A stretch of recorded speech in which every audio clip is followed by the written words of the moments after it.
Welcome back to We Should Probably Talk. I'm Ian, and today we're diving into the human mind, specifically the place where you keep your memories. We've got a fascinating DM from a listener named Sarah. Professor, this one is so interesting. I love interesting. Let's hear it, Ian.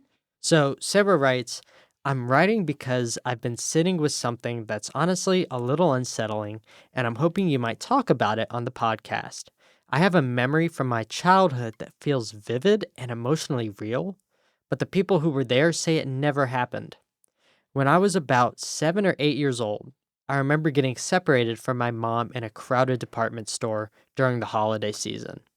I can still picture the shiny tile floors, the smell of perfume, the tall racks of winter clothes. I even remember panicking, trying not to cry, and a woman who worked there kneeling down to ask my name. In my memory, I felt terrified, like the world had suddenly become enormous and unsafe.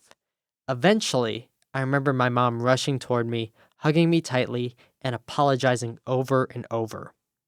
The strange part is that when I brought it up recently, my mom and older brother both insisted it never happened. They say I've never been lost in a store and that I've always stayed glued to my mom's side. They were so certain that it shook me. Now, I find myself wondering if the people who could have been there don't remember it or say it didn't happen, how can I trust my own memory? Why does it feel so detailed, so emotional, and so real? Is it possible I blended stories I heard or imagined? Or attached a feeling to something much smaller? How do we make sense of memories that feel foundational to who we are but may not be objectively true? And what does it mean about our sense of self if we can't fully trust the stories we believe to be true? I'd love to hear your thoughts on how memory works in situations like this. Sarah, first off, take a deep breath. We should probably talk about the human memory. Honestly, reading that gave me an existential crisis. I'm starting to wonder if my own memories are just high budget fan fiction written by my brain. That's actually the perfect mindset. We like to think of our brains as high definition security cameras, but in reality, memory is really a reconstruction. Which leads us right into our discussion today about false and distorted memories. We are learning so much about our memory system every day, and it's fascinating.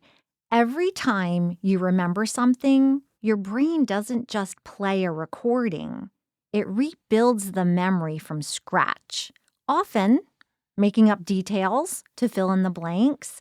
And sometimes our brain makes mistakes. You mentioned the movie Total Recall as we were preparing for today's episode. That movie is the ultimate is this real life scenario, right? In Total Recall, Douglas Quaid, who's played by Arnold Schwarzenegger, is a construction worker who visits Recall, which is a company that implants fake memories of exciting vacations. And he chooses a secret agent on Mars vacation package. But during the procedure, something goes wrong or perhaps right, and he begins to believe he actually is a spy whose memory was previously erased. So Douglas Quaid is going through a memory reconstruction. Oh, yeah. The movie highlights the terrifying idea that our identity is just a collection of stories. If these stories can be rewritten or implanted by an outside source, then who we are becomes very fragile. Just as Quaid struggles to distinguish between his real life and spy persona, we have learned that suggesting false details can lead people to remember entire events that never occurred. Correct. And as the film suggests, if we can't trust the data in our heads, our sense of self vanishes. We aren't just what we do, we are what we remember doing. If we can't trust our memories, then we don't have a sense of identity. That quote suggests that without an accurate record of our past, we are basically strangers to ourselves, living in a narrative created by someone else. So, since I'm probably not a secret agent on Mars, why is my brain still getting things wrong? Well, it usually comes down to three main troublemakers. The first one being the misinformation effect, and this happens when someone introduces a tiny bit of fake news after an event. And then your brain just weaves it into the memory storyline. Tell us about your dry potatoes research. A few years ago, I decided to pull a little psychological prank on my brother. I wanted to see if I could actually plant a fake memory in his head, something that never even happened. I'm going to need you to elaborate on that. Well, I had my brother Paul over for dinner, and a few days later, we were at a family party, and I said, "Hey, Paul, thanks again for coming over for dinner the other night. I'm so sorry those scalloped potatoes were so dry. I'll definitely fix the recipe before I make them again." And It was like he suddenly remembered choking down those dried scalloped potatoes. He told me they weren't that bad, but then offered me his own recipe, insisting that adding more cheese to my recipe would help fix my dry version. and for everyone who knows you well, knows that there was a catch. Well, kind of. I never served potatoes on the night that he came for dinner just days before. We had lasagna.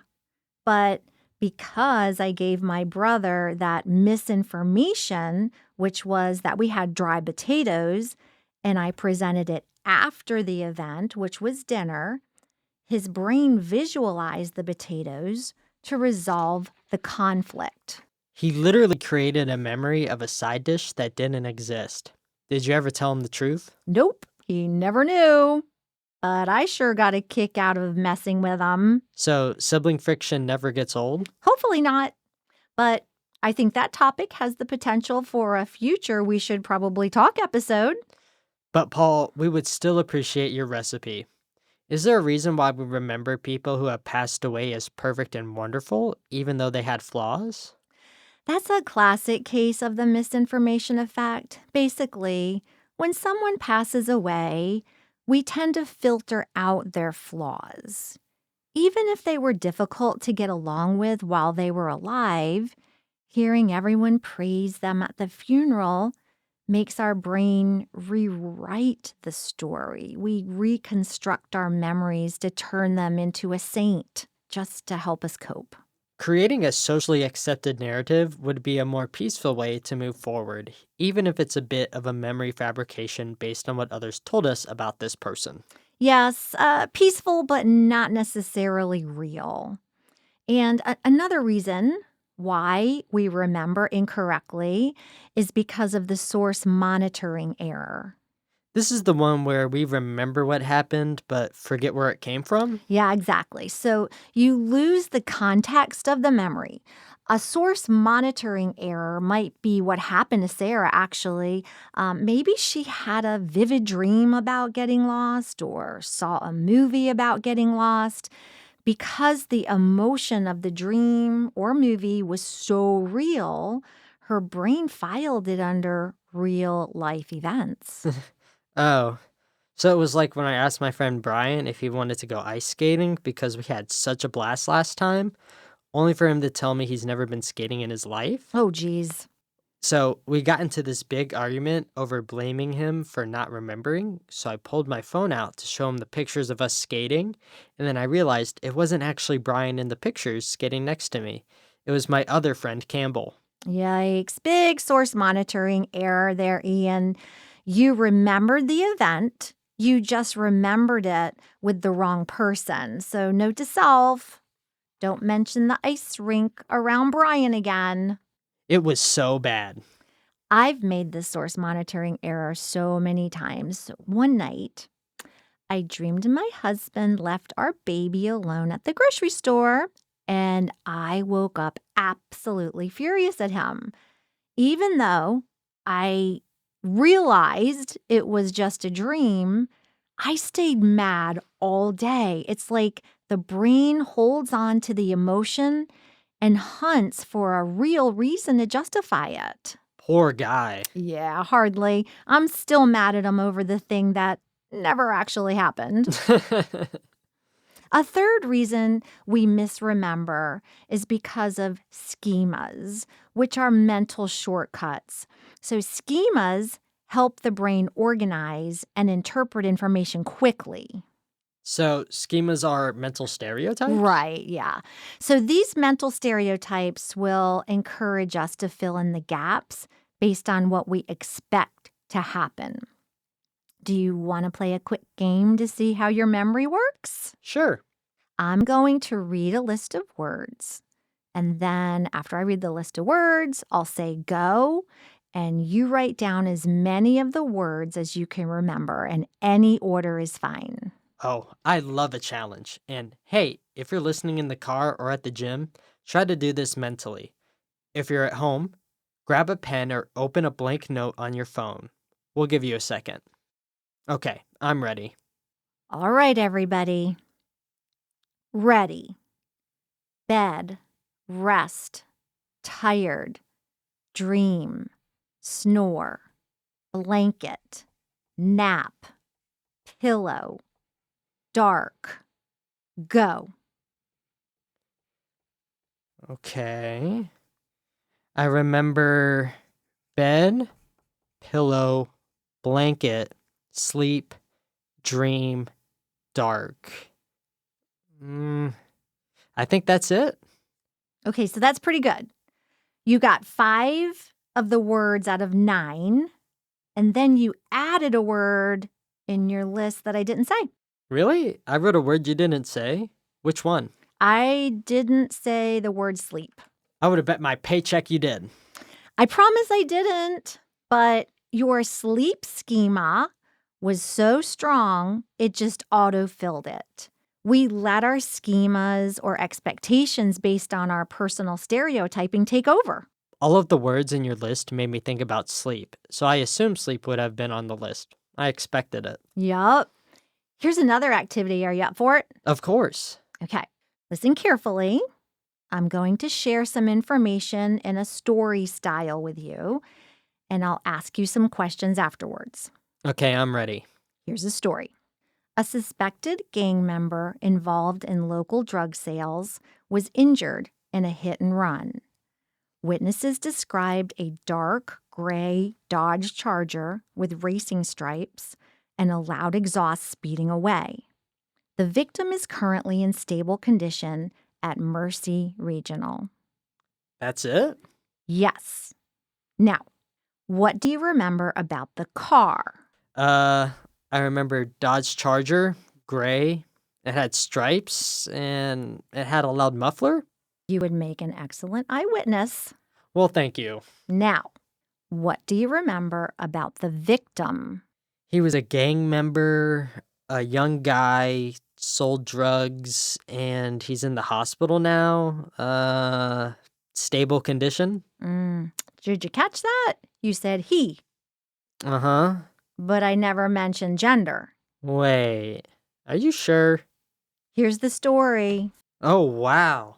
There's no mention of the victim's gender. Your brain used a schema. You obviously have a mental image of what you think a gang member looks like. So your brain filled in the he without you even noticing. If we think back to Sarah's letter, I wonder if she might have expected a mall to be a place where kids get separated from their parents, and her stereotype for that environment installed a memory that probably never actually happened. I think you're onto something, Ian. Why is the brain so messy? It feels like a design flaw. It's actually a survival mechanism. Your brain is built for efficiency, not perfect accuracy. We make fast inferences to process information quickly and to protect ourselves. So, being a little bit wrong helps us stay alive? In a way, yes.